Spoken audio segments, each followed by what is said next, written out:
Assalamualaikum dan selamat sejahtera. Nama saya Muhammad Nizam bin Abdul Basit akan memberikan pengenalan mengenai komunikasi massa. Ianya ditarifkan sebagai sebuah komunikasi yang ditujukan khas kepada masyarakat umum, bersifat heterogen dan mempunyai media massa sebagai medium penghubung untuk berkomunikasi. Antara komponen penting ialah khalayak, mesej, komunikator, media massa dan pengampang.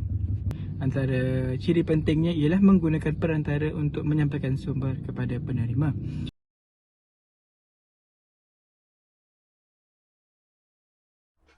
Assalamualaikum. Nama saya Dayang Aina Aisyah binti Muhammad Yusof. Untuk kali ini saya akan membentangkan 5 kebaikan komunikasi massa. Yang pertama, meluaskan capaian komunikasi. Yang kedua, mewujudkan komuniti visual melalui rangkaian media massa. Yang ketiga, meningkatkan kemahiran penggunaan teknologi komunikasi dan maklumat, iaitu ICT lah. Yang keempat, tempoh penyampaian komunikasi yang sangat singkat. Yang kelima, membina peluang pekerjaan yang baru, contohnya seperti penyampai radio dan juga pembaca berita.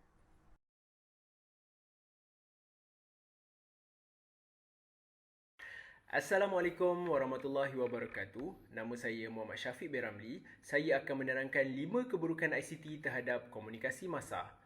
Keburukan yang pertama ialah penyebaran maklumat palsu yang meluas. Informasi yang disebarkan mungkin tidak sahih dan tepat. Keburukan kedua pula ialah ketagihan kepada dunia digital. Penggunaan berlebihan boleh menyumbang kepada kesihatan mental dan kesejahteraan minda. Seterusnya, maklumat yang disampaikan mungkin akan disalah tafsir. Komunikasi massa yang biasanya berlaku di atas talian mendorong kepada pelbagai reaksi dan konflik. Selain itu, privasi dan keselamatan pengguna berisiko tinggi akibat pencerobohan data dan kecurian identiti. Yang terakhir, pengguna akan terlalu bergantung kepada teknologi dan media massa.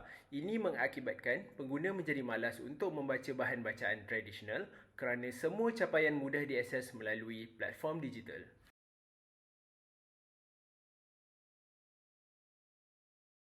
Assalamualaikum, saya Nur Zalina binti Abdul Basit akan membentangkan berkaitan kesan positif dan negatif perubahan komunikasi massa terhadap masyarakat. Dengan adanya teknologi ICT yang memacu kepada transformasi komunikasi massa, akan wujud jurang digital yang besar dalam kalangan masyarakat luar bandar yang mempunyai capaian internet yang terhad berbanding masyarakat yang tinggal di kawasan bandar. Seterusnya, kesan kepada peradaban dan budaya hidup masyarakat zaman kini yang sinonim dengan penggunaan internet dalam kehidupan seharian bagi mendapatkan maklumat.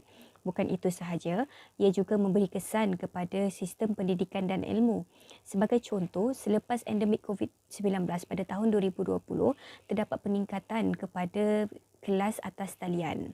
Seterusnya, perubahan komunikasi massa turut mewujudkan risiko kebocoran maklumat dan peningkatan kepada jenayah cyber.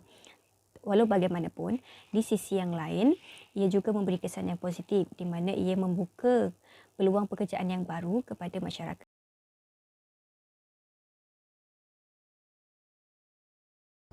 Assalamualaikum dan salam sejahtera. Saya Hayatul Izzah binti Ismail, nombor matrik 297004, membentangkan berkenaan sumbangan teknologi komunikasi dan maklumat kepada masyarakat.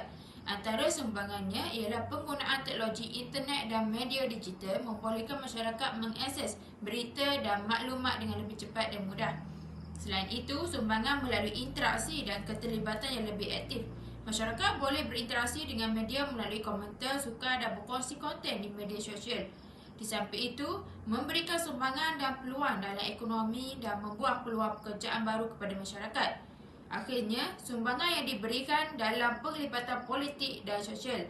Masyarakat boleh menggunakan media sosial untuk menyuarakan pendapat, mengambil tindakan dan menyebarkan informasi tentang isu-isu politik. Secara kesimpulannya, komunikasi massa telah memberikan pengaruh yang sangat besar dan mempengaruhi kehidupan dan pemikiran kita. Ianya juga menunjukkan kesan positif terhadap perubahan sosial dalam kalangan masyarakat dan menunjukkan impak positif kepada keluasan dan pelebaran internet atau cyber di negara kita. Sekian, terima kasih.